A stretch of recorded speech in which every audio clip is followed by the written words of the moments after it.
I'm delighted to introduce the next speaker, which is Constantinos Ziogas, who has been, if I understand correctly, with EMA since 1996. Is that correct?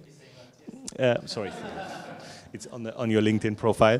Thanks, Constantinos, for being with us. You're a doctor in medicine, University of Brussels. You're heading the SME office in EMA, and it's great to have you with us to, well, maybe take some learnings really from the SME office from regulatory procedures at EMA at the end of the day. Thank you very much. Thank you very much, and thank you for the. Is it working? Yeah. Thank you very much, and thank you for the invitation to present the activity of EMA in relation to support to small and medium-sized enterprises in the pharmaceutical sector. So next slide, please.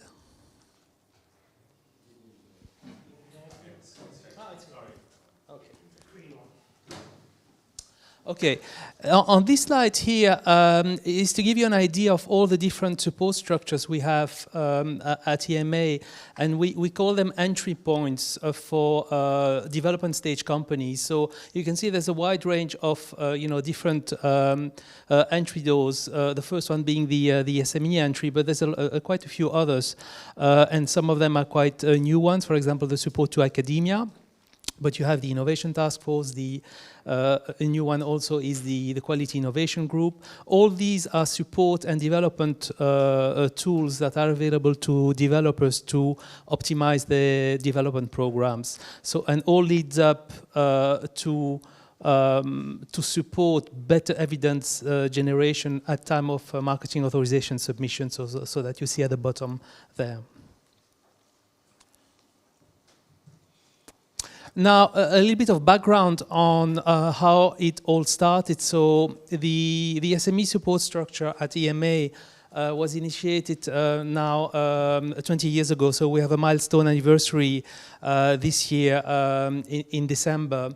And the background for introducing a dedicated regulation for supporting SMEs was that the source of innovative medicines, a significant part comes from small and medium-sized enterprises and from, I would say, academic researchers and in universities and non-profit organizations. And we had a publication on that where we looked at for centrally authorized products at the new active substances approved by EMA, and we traced it back on where the actual active substances emerged from. And you could see there, of course, we have large companies, big pharma and intermediate-sized companies, but then when you trace it back to the source of innovation, a significant part comes from SMEs, and after you have all the business processes of mergers and acquisitions and out licensing that is taking place during development, so in the run-up to the actual submission. And so the regulation introduced a series of incentives, which I'm going to explain to you, in the next slides. But at the core is really to have a regulatory toolbox for small businesses to approach the regulatory authority to seek guidance, advice, assistance on the development and authorization of new medicines in the EU and in the EA. And so over the years then we have established processes and structures. So we have a dedicated email address, a helpline, and a dedicated web page. Now, this comes back a little bit to the discussion we have, we had previously. So to support SMEs, so we follow strictly the definition of the EU recommendation on how we define an SME, which are detailed here. But then, especially the last couple of years, there's an appetite to, to offer more support to what we call the mid-size or the mid-caps. And so the EU has proposed a series of what they call omnibus packages that target certain categories of mid-cap and mid-size. For example, in green technologies or but they are outside the pharmaceutical sector. So the pharma sector has been, not included, I would say, at the moment. And to give you an idea of the mid-size of the mid-caps, so from the latest proposal, so the size has been tripled to 750, for example, on the employees. So all these figures here, the thresholds have been increased, but this is currently under negotiation. Now, to give you an idea about facts and figures of the SMEs that are registered at EMA, so we have about 2,000. So this is quite, it's not a static figure, so it changes all the time. Some companies do not maintain the status, so we have newcomers coming in. A breakdown of the different member states.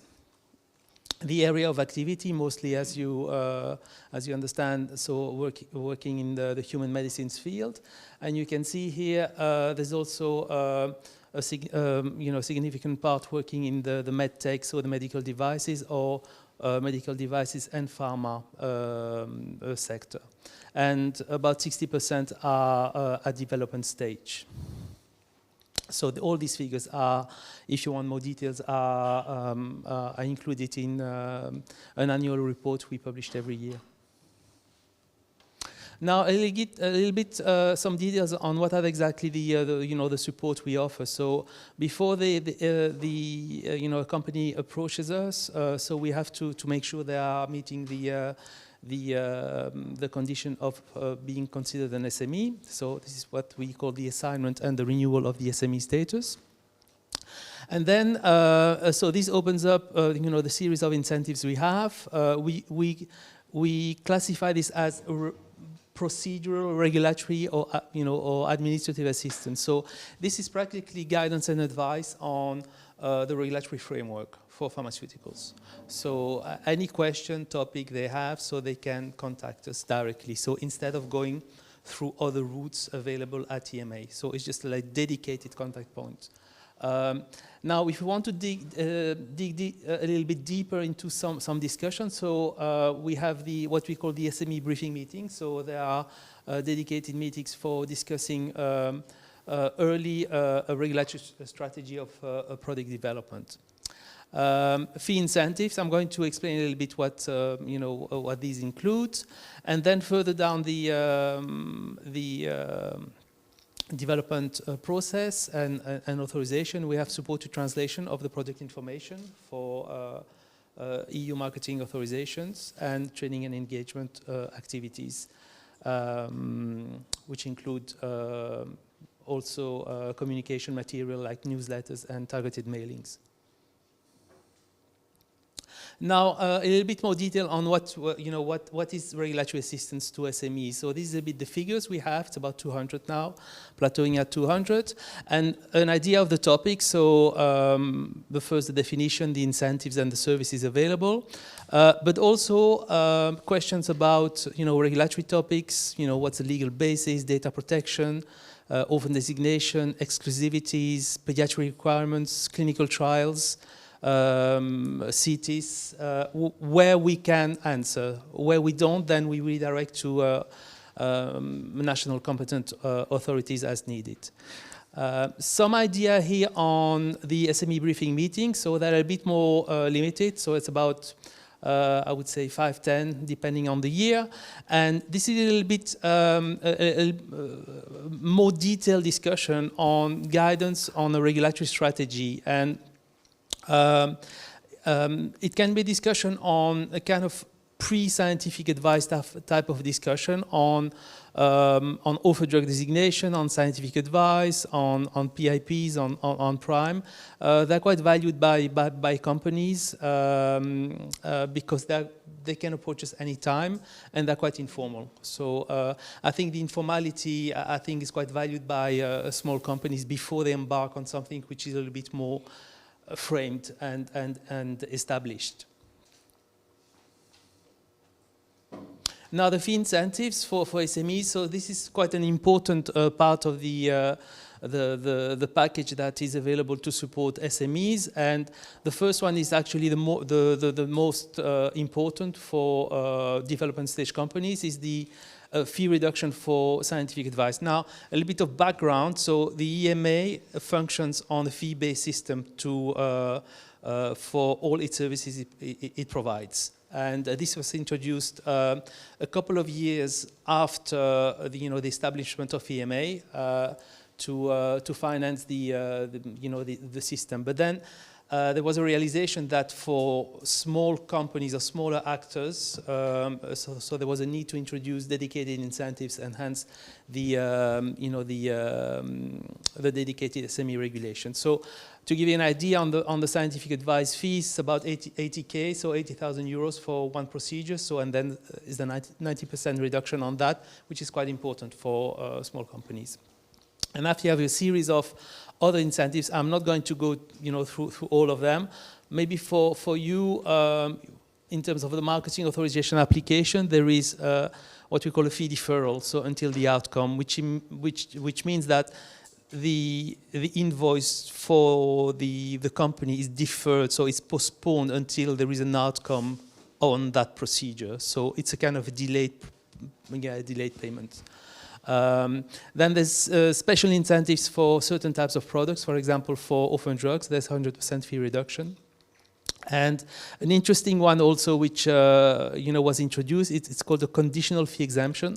So it's an exemption of the fee for companies that had a negative outcome of the application. And then the condition for the invoice being waived is that they had to seek EMA scientific advice and follow it or take it into account. So, and the idea is that to encourage companies to seek advice because seeking advice and following it is linked to more favorable outcomes. So. So that's quite an interesting and important incentive. Now an idea a little bit of the other development support tools, and I'm not going to go through all the details, but it's quite important to see that there's a significant portion of applicants in the different development support procedures that are SMEs, so scientific advice, protocol assistance, which is scientific advice for orphan drugs, qualification of novel methodologies, prime ATMPs. Now this slide is quite important maybe for you. It's the experience of SMEs with marketing authorizations. Now you can see the figures are, I would say, are limited. So, nope.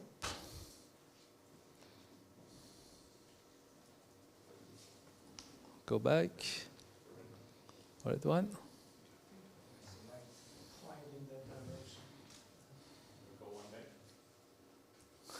Here you go.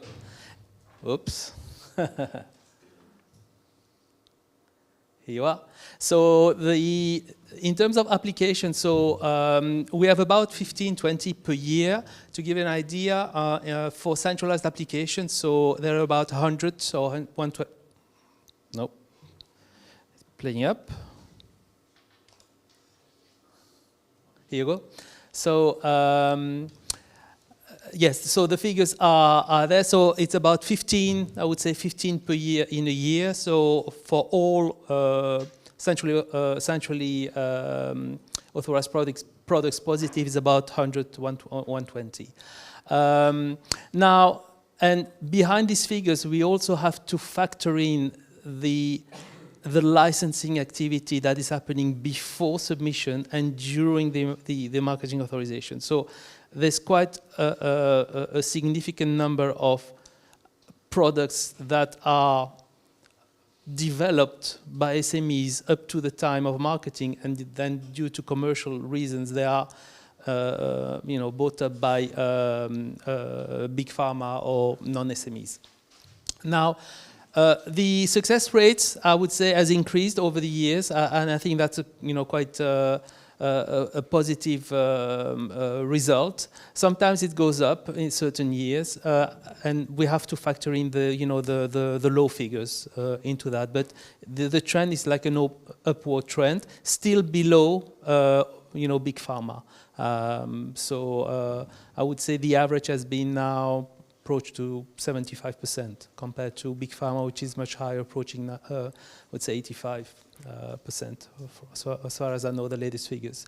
Now, one important aspect here maybe on the number of days for the centralized procedure. It's interesting to see, for example, the duration of the clock stops, and they're a little bit higher for SMEs, and it points to something that it might be linked to different reasons. It might be linked to the time that SMEs need to prepare the responses to the questions.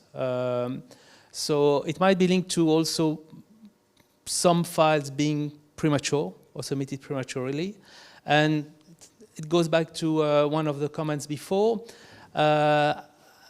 We think that there's a need to have a little bit more support in the pre-submission stage, so before the actual submission. So, and this can be done through different aspects. So, not only on scientific advice, but also on the regulatory side. It can be through the, a briefing meeting type of discussion where, for example, after scientific advice, there's some sort of debrief or discussion with the company on how to plan the next steps. So this is something we are thinking about on how to, how we could enhance it a little bit. We had it in the past. I think it died down a little bit, and I think maybe it's a bit. It's time now to work a little bit more on that.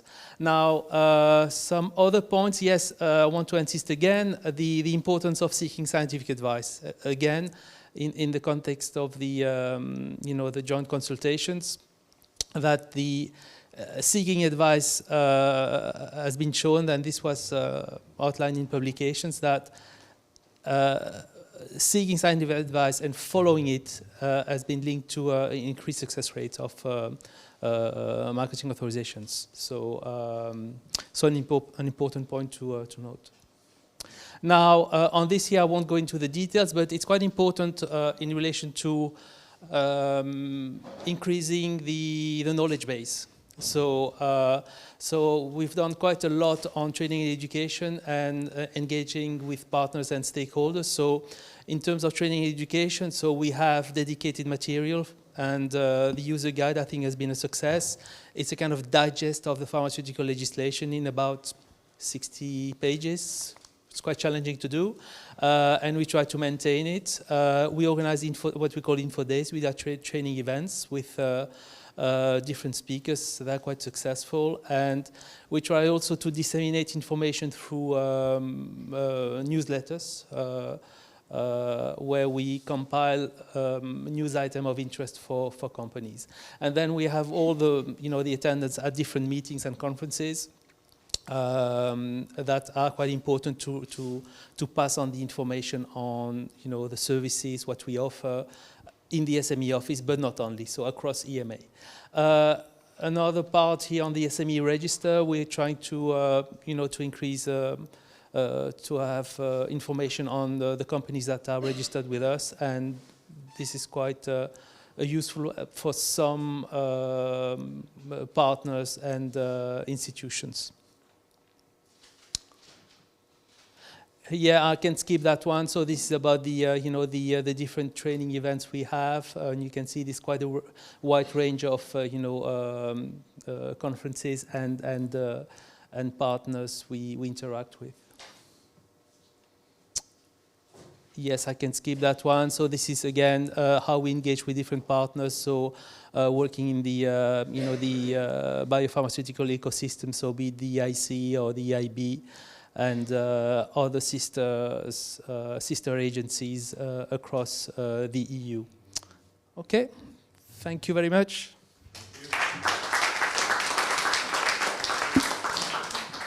Thank you. Thanks very much, Constantinos. How many people do you have in your office? In the 5? Oh, well.